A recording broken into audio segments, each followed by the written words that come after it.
Hey guys, Dr. Andy here. Let's differentiate between the top two most common reasons why we get low back pain with leg symptoms, okay? And that is between piriformis syndrome and a disc herniation or a disc problem, okay? With piriformis syndrome, you're getting pain more in your glute and butt area. This is actually where the piriformis lives. Attaches to the low back, goes across into that hip. Sciatic nerve sits directly underneath it, and so when it gets really, really tight, you can get kind of on and off kind of irritation of that sciatic nerve, okay? So with a disc, it's actually going to be a little higher up, more in your low back, and it's going to cause symptoms usually more often, more consistent, usually a little bit more severe, and then going farther down into the leg is much more common, okay?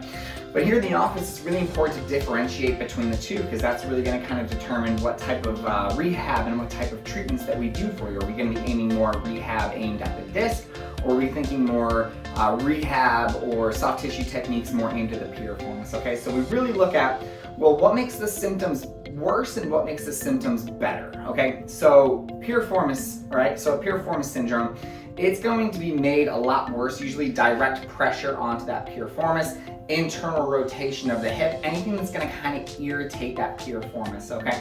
Made better sometimes opening it up, soft tissue through there, anything to help reduce some of the muscle spasm or that pressure directly onto that sciatic nerve is going to improve those symptoms, okay?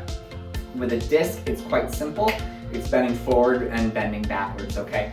If you make the problem worse with a lot of sitting and a lot of leaning forward, well, you know, sometimes that looks a little bit more like a disc, okay? And if you do a lot of leaning backwards or kind of what we call going back into extension, and wow, that seems to really kind of alleviate some of the symptoms, we start to think maybe it could be a disc, okay? So when we start looking at the top two most common causes of low back pain with symptoms down the leg, piriformis versus disc herniation, we really start looking at what makes it better, what makes it worse, okay? And that really helps us kind of determine what we're going to do, okay? Either one of those sound like you, give the office a call. The good news is we can help both, okay? Always remember to live with passion, not pain.